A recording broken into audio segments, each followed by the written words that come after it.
Assalamualaikum warahmatullahi wabarakatuh. Saya Zakia. Di sini saya akan melanjutkan dari pemateri sebelumnya. Fungsi dan peran terapis. Fungsi dan peran terapis fokus pendekatan konseling Gestalt adalah terletak pada bagaimana keadaan konseli sekarang serta hambatan-hambatan apa yang muncul dalam kesadarannya.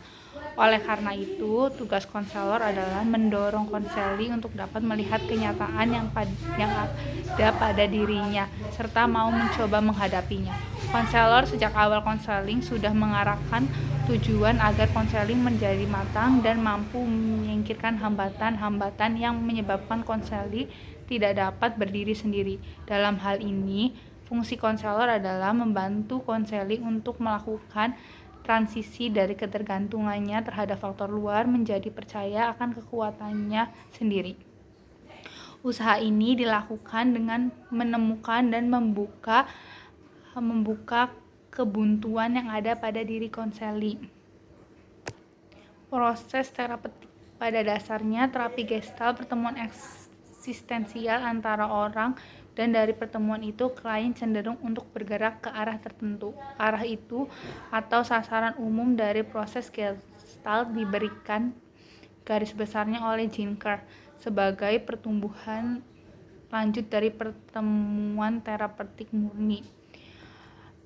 Proses terapeutik itu ada 7. Yang pertama, maju ke arah peningkatan kesadaran akan diri. Yang kedua itu secara bertahap mengasumsikan pemilikan pengalaman sebagai lawan dari menjadikan orang lain bertanggung jawab akan yang mereka pikirkan, rasakan, dan lakukan.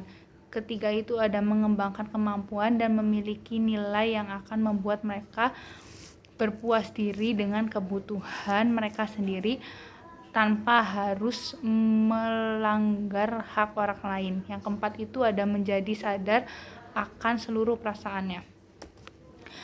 Kelima itu ada belajar untuk menerima tanggung jawab akan apa yang mereka lakukan, termasuk menerima konsekuensi akan semua tingkah laku mereka.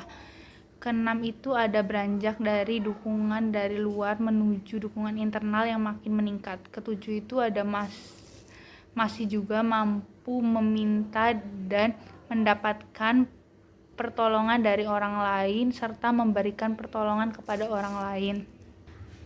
Teknik terapeutik pendekatan Gestalt itu ada 8. Yang pertama itu teknik permainan dialog atau bermain peran. Teknik ini dilakukan dengan cara konseli dikondisikan untuk mendialogkan dua kecenderungan yang saling bertentangannya, itu ada kecenderungan top dog dan kecenderungan underdog.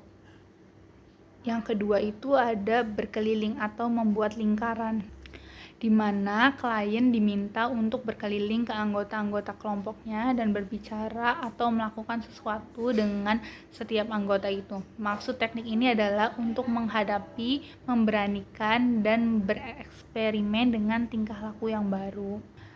Ketiga itu adalah latihan bertanggung jawab. Dalam tahap ini, terapi meminta untuk membuat suatu pertanyaan dan kemudian menambahkan pada pernyataan itu kalimat "dan saya bertanggung jawab untuk ini". Keempat itu ada saya memiliki rahasia. Teknik ini dimaksudkan untuk mengeksplorasi perasaan-perasaan berdosa dan malu, tetapi meminta pada klien untuk berkhayal tentang suatu rahasia pribadi yang terjaga dengan baik.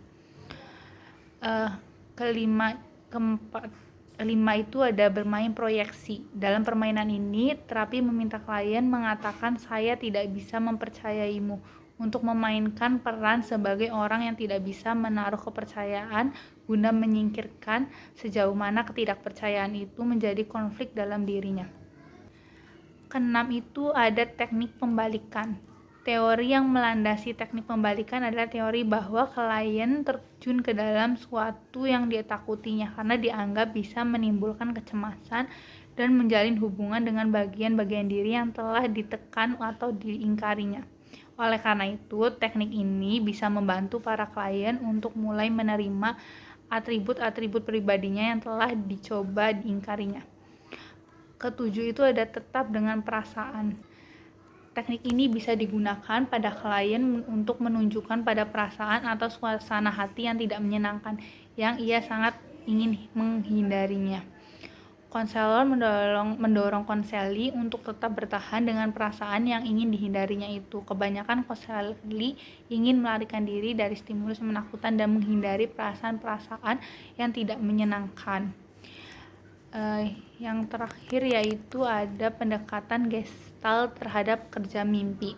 Pendekatan konseling Gestalt tidak menafsirkan dan menganalisis mimpi seperti yang dilakukan dalam teori psikoanalisis, melainkan mimpi-mimpi yang dialami oleh konseli diminta oleh konselor agar dapat diceritakan kembali sebagai kejadian yang terjadi sekarang.